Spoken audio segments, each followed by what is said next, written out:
Si vous prêtez vraiment attention à ce qui se passe dans votre vie et aux changements souvent très subtils qui s'opèrent dans votre vie, vous verrez forcément les indices que moi, je n'ai pas réussi à voir. Parce que j'ai tellement dévié de qui j'étais et de tous mes principes, et je n'en suis pas fière, que j'étais incapable de voir la vérité en face, ce qui était en train de se jouer pour moi. Dans un épisode précédent, là, je vous expliquais que je vous ai menti et je me suis menti pendant des mois sans même m'en rendre compte. Et j'ai confondu ce que je pensais être un besoin, mon besoin habituel, depuis plus de 25 ans, mon besoin d'expression personnelle, je le confondais avec la pression finalement entrepreneuriale, on va dire dans les grandes lignes. Et ce que je pensais être un besoin était en fait, ce que je pensais faire par besoin, je le faisais en fait par nécessité, voilà, entrepreneuriale, tout bêtement. Et je ne m'en suis pas rendu compte. Je m'en suis rendu compte parce que j'étais contrainte de faire une pause dans ma création de contenu, puisque ma création de contenu est majoritairement format vidéo, audio, donc avec ma voix, et j'ai eu une extinction de voix qui m'a permis de me rendre compte de ça, parce que enfin, je me suis décidée à faire attaquer par une bête, tout va bien. Enfin, je me suis décidée à faire une pause et à me recentrer et à me recalibrer. Et le printemps et tout ce qui se passe astrologiquement parlant en ce moment a fait en sorte que j'ai pu voir concrètement que non, je n'étais pas 100% authentique. Ces derniers mois, voire années, non, je n'étais pas 100% alignée ces derniers mois, voire années. Encore une fois, c'est pas que j'étais inauthentique tout le temps, ni désalignée tout le temps, c'était juste que j'étais pas tout le temps alignée, pas tout le temps authentique. Et probablement que beaucoup de choix que j'ai faits, beaucoup de façons de communiquer pour lesquelles j'ai opté, ou parfois même de choix de thématiques que j'ai pu aborder, ont pu être majoritairement créés par cette pression, plutôt que par ce désir, même si rien n'était complètement éloigné de mon message de base et de ma mission de base. Bref, c'était pour le petit récap. Maintenant, il y a un indice, en fait, incroyable, que je n'avais pas vu et qui était sous mon nez pourtant depuis bien longtemps. Depuis des mois, vraiment c'était sous mon nez. Ces derniers jours, alors que je pratiquais ma routine matinale habituelle, j'ai pris mon tarot. Et ça faisait des mois que je n'avais plus utilisé mon tarot dans le cadre de ma routine matinale. Ça faisait des mois. Et là, j'ai pris mon tarot. Et je me suis dit, allez, allons-y, on va tester quelque chose. Je me suis dit, on va tester quelque chose parce que ça faisait des mois qu'à chaque fois que je tirais les cartes, il ne se passait rien. Je ne ressentais rien, je ne voyais rien, je n'avais pas de message, absolument rien. Rien. Tout. Je voyais les cartes et je ne comprenais rien. Mais ça faisait des mois. Alors que j'ai passé des années à me tirer une ou plusieurs cartes tous les jours et à avoir des messages extrêmement clairs, précis, tous les jours. Tous les jours. Certains de ces messages étaient même des petites graines d'inspiration qui donnaient lieu à la création de mes vidéos ou de mes textes, de mes publications Instagram. C'est vous dire à quel point j'étais méga connectée. Et là, ça faisait des mois que je ne trouvais rien, qu'il n'y avait rien, qu'il ne se passait rien. Rien du tout. Donc, au bout d'un moment, j'ai juste laissé tomber parce que c'était extrêmement frustrant. Je prenais les cartes, je ressentais rien, il ne se passait rien. Et là, j'ai pris les cartes. Donc, pendant cette semaine à faune, je prends les cartes, je tire les cartes Et tout à coup, tout était clair. J'étais connectée, le message était clair, j'étais connectée à mon intuition, connectée à l'univers, j'ai tout ressenti, cette connexion est revenue tout à coup. Et c'est là que je me suis dit, waouh, mais attends, et là j'étais déjà, à ce stade-là, j'avais déjà pris conscience que ces derniers mois, je m'étais menti à moi-même et que j'étais pas 100% authentique, pas 100% alignée. Et là, je me suis dit, oh, mon Dieu, mais c'est pour ça que les cartes ne me parlaient pas pendant tout ce temps, après m'avoir parlé pendant tant d'années. Les cartes ne me parlaient pas parce que j'étais pas alignée, j'étais pas connectée. C'est le stade d'après, en fait, j'étais pas connectée. Une des raisons pour lesquelles je n'étais pas 100% authentique, pas 100% alignée, tout simplement, je n'étais pas connectée à moi-même. Et en réalité, je vais vous dire une chose, le cœur du cœur de mon travail, et tout tourne autour de ça dans mon travail depuis au moins 10 ans, facile, avec mes clientes en individuel, aussi quand c'est approprié en groupe. Tout mon travail et ma vie tournent autour de, que ce soit pour être aligné, que ce soit pour enfin oser être pleinement soi-même et prendre sa place en confiance dans le monde, que ce soit pour être magnétique, que ce soit pour s'affirmer, être indomptable. Tout tourne autour de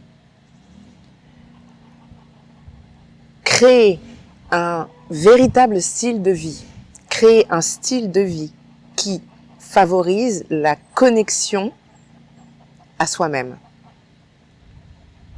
Pour dire dans les grandes lignes. Et attention, ce que je fais moi, ce sera pas la même chose que ce que mes clients devront faire. Chacune a son chemin, chacune a sa façon d'être connectée à elle-même, chacune a un style de vie bien particulier avec des pratiques bien précises à se créer en fonction de qui l'on est. D'accord? Donc il n'y a pas une recette miracle. C'est quelque chose qui se construit, que je co-crée avec mes clientes, que je les aide à faire. Mais moi, pendant ce temps-là, et parce que j'ai été perturbée en fait dans mon organisation, dans ma routine matinale, entre autres, après la naissance de ma fille, comme mon rythme a changé, pour rappel pour les personnes qui étaient là avant, mais pour celles aussi qui n'étaient pas là avant d'avoir ma fille, ma routine matinale, en gros, mes journées étaient organisées de telle sorte que le matin, je ne prenais jamais de rendez-vous le matin, mes rendez-vous, je les avais exclusivement l'après-midi. Le matin, je commençais ma journée par une méditation, je faisais du journaling, je tirais les cartes, ce genre de choses. Je faisais une séance de sport et puis je me mettais à travailler. D'autres fois, c'était le sport, je le faisais plus tard parce que je me mettais à travailler après ma séance de journaling parce que j'avais de l'inspiration, etc. Mais quand j'ai eu ma fille, évidemment avec un bébé collé à moi, que j'ai gardé pendant pratiquement 2 ans à la maison, 7 jours sur 7, 24 heures sur 24, avec moi. Forcément, celles qui ont déjà eu un enfant ou qui savent un peu comment ça marche, vous le savez aussi bien que moi, le rythme d'un bébé, c'est quand même pas la même chose. Donc, on s'adapte. On s'adapte au rythme de l'enfant. Enfin, chacune fait son choix. Je dis on, c'est moi. Je me suis adaptée au rythme de mon bébé.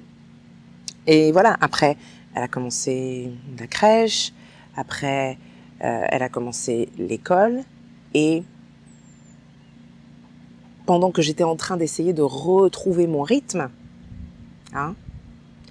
qui est pas forcément facile quand on a l'habitude de méditer dès le matin, dès qu'on se réveille, et qu'on se réveille naturellement sans réveil, mais que maintenant, il faut mettre un réveil pour se réveiller, et que, fatigue parentale, on dort jusqu'au moment où le réveil sonne, et non, je vais pas rogner sur mon sommeil pour pouvoir aller faire une routine matinale à 5 heures du matin, c'est pas ma vibe, c'est pas ma came. Pour certaines ça l'est, tant mieux pour vous, big up à celles qui le font, c'est pas mon cas. Donc, ma routine matinale, je dois la faire à un autre moment. Et je me plains pas. Je suis à mon compte, je fais mes horaires. Mais ça a été quand même ces dernières années difficile pour moi d'arriver à m'y tenir parce que déjà je suis réveillée pas forcément dans les meilleures conditions. Enfin, ça va mieux maintenant. Mais en tout cas, voilà. Ces dernières années, c'était réveil en fanfare, etc. Bon, les choses à gérer, le matin, etc. Accompagner ma fille à l'école dans un monde idéal. Immédiatement ensuite, je ferai ma méditation. Dans un monde idéal, je ferai ma méditation avant de quitter ma chambre. Et c'est pas toujours possible. Ça l'est parfois, pas toujours. Et dans tous les cas, je remédite de toute façon dans ce cas-là, après avoir déposé ma fille à l'école, pour être dans une espèce de lignée, en fait, vous voyez, où je poursuis les choses, où j'enchaîne avec le journaling, je tire les cartes, bref. Je me laisse guider par l'inspiration, etc. Mais j'ai eu beaucoup de difficultés à faire ce pont, en fait, et à retrouver cette organisation et à faire en sorte que ce soit fluide et arriver à m'y tenir. Parce qu'une fois que la journée a commencé, c'est pas évident d'arriver à non, je me recentre, non, je m'éparpille pas, je pars pas dans tous les sens. Oui, ma priorité c'est bien de méditer, ma priorité c'est bien de faire mon journaling, ma priorité c'est bien ça. Et là je vous parle que de la routine matinale. Je vous parle pas du reste, parce que encore une fois, la routine matinale c'est une chose pour se mettre sur de bons rails, pour s'aligner dès le matin, mais c'est un style de vie, hein, comme je vous disais. C'est pas juste des outils qu'on utilise comme une béquille ou comme un pansement. Non, c'est un style de vie, c'est une façon d'aborder la vie, c'est une façon de faire les choses, de vivre les choses, de voir les choses. Et voilà, pendant que j'étais là à me dire « non mais j'essaie de retrouver mon rythme, etc. » Et oui, c'était ce que je faisais, mais pendant ce temps-là, du coup, j'ai perdu progressivement un petit peu ma connexion à moi-même, ce qui n'est pas grave, d'accord ? On est d'accord, c'est pas grave, mais par rapport à mon travail, à ma mission, à mon message, c'était embêtant et pas optimal. Et un des symptômes de ma déconnexion, à moi-même, c'était à quel point j'étais déconnectée de mon intuition, déconnectée de ma sagesse intérieure. Et quand j'ai vu avec quelle fluidité le message des cartes, et ces derniers jours, ça a été encore et encore. Systématiquement maintenant, ça marche. Je vois, je comprends le message. Il est là, il est clair, tout est clair. C'est parfait, c'est ça. Et je vois maintenant avec le recul, toutes les fois où j'ai cherché des réponses à l'extérieur de moi. Ça aussi, c'est un symptôme. Quand on a l'habitude d'être connecté à soi-même, à son intuition, se faire confiance et à s'écouter, quand tout à coup on est en train d'essayer de trouver les solutions à l'extérieur de soi. Est-ce que ça vous arrive, vous, d'aller chercher ça dans des vidéos YouTube, des podcasts, des trucs, des machins, pas pour apprendre, non, pour trouver des solutions, pour qu'on vous dise la solution à certaines choses, pour qu'on vous dise ce que vous devez faire. Je me suis retrouvée à faire ça. Ou utilisation de ChatGPT. Est-ce que vous utilisez ChatGPT pour vous dire ce que vous devez faire ?